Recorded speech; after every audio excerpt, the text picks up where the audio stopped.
नमस्कार, मी श्वेता. तुम्ही बघताय न्यूज 18 लोकमत. दुपारचा 1 वाजतोय. दुपारच्या बातम्यांमध्ये सुरुवातीला बातमी 48 तासांपेक्षा जास्त काळ उलटला तरी देखील प्रशांत कोरटकर पोलिसांना काही सापडलेला नाही. कोल्हापूर नागपूरच्या पोलिसांच्या शोध मोहिमेला अद्याप अपेक्षित यश आलेलं नाही. प्रशांत कोरटकर मध्य प्रदेशातल्या इंदोर बालाघाटमध्ये लपला असल्याची माहिती मिळाली आहे. नागपूर पोलिसांचं एक पथक बालाघाट तर कोल्हापूर पोलिसांचं एक पथक नागपूरमध्ये शोध मोहीम राबवतंय. प्रशांत कोरटकरला अटक न केल्यास गनिमी काव्यानं आंदोलनाचा इशारा सकल मराठा समाजानं दिलाय.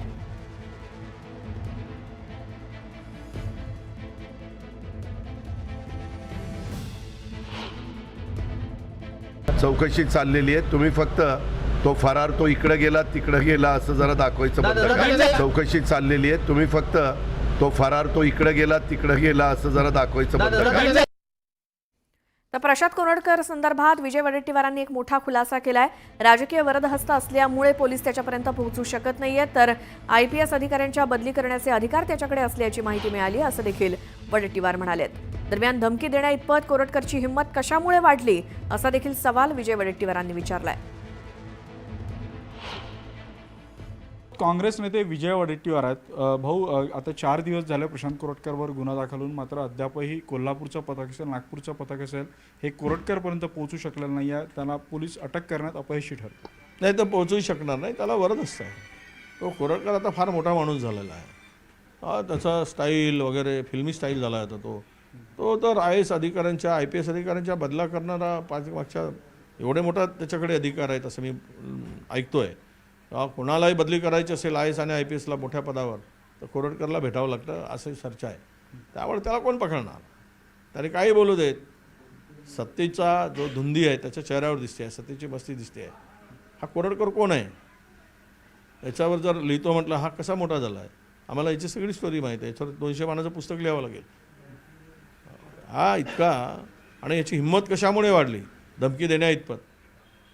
म्हणजे खरं तर अशा लोकांची गय न करता त्वरित अटक करण्याची भूमिका घेतली पाहिजे. जे महाराजांचा अवमान करतायत त्यावेळेस तुम्ही का बोलत नाही? त्या सोलापूरवर का बोलत नाही? छिन्नमवर का बोलत नाही? या कोरटकरवर का बोलत नाही? यावर का तुमचे तोंड शिवले असतात? हे महाराजांचा अवमान करणारे खुलेआम सुटावेत अशी तुमची भूमिका आहे का? म्हणून कोरटकरला सत्तेचा सपोर्ट आहे म्हणून कोरटकरवर कारवाई होत नाही. सरकारने महाराजांना आणि अशा धमकीबाजांना पाठीशी घालून स्वतःची प्रतिमा मलिन करून घेऊ नये आणि त्वरित कारवाई करावी ही आमची मागणी आहे. पुढे जर्नलिस्ट प्रशांत मोतीसह उदय तिमांडे, न्यूज 18 लोकमत, नागपूर. तर प्रशांत कोरटकरला फरार होण्यास कुणी मदत केली, ते झारीतले शुक्राचार्य कोण याची चौकशी करा अशी मागणी इतिहास तज्ज्ञ इंद्रजित सावंत यांनी केली आहे. मराठा समाज आणि शिवप्रेमींचा अंत पाहू नका असं सावंतांनी म्हटलंय. मुख्यमंत्री शिवप्रेमी आहेत, त्यांनी तत्काळ गुन्हा दाखल केला, मात्र वाचवतंय कोण याचा शोध घ्या अशी मागणी सावंतांनी केली. मुख्यमंत्री हे शिवप्रेमी आहेत असं माझं भावना आहे. त्यांनी ज्या अर्थी त्यांच्या नागपूरच्या माणसावर गुन्हा दाखल करायला लावला त्या अर्थी त्यांची सुद्धा इच्छा असावी की हा आरोपी पकडला जावा किंवा त्याच्यावर कारवाई व्हावी.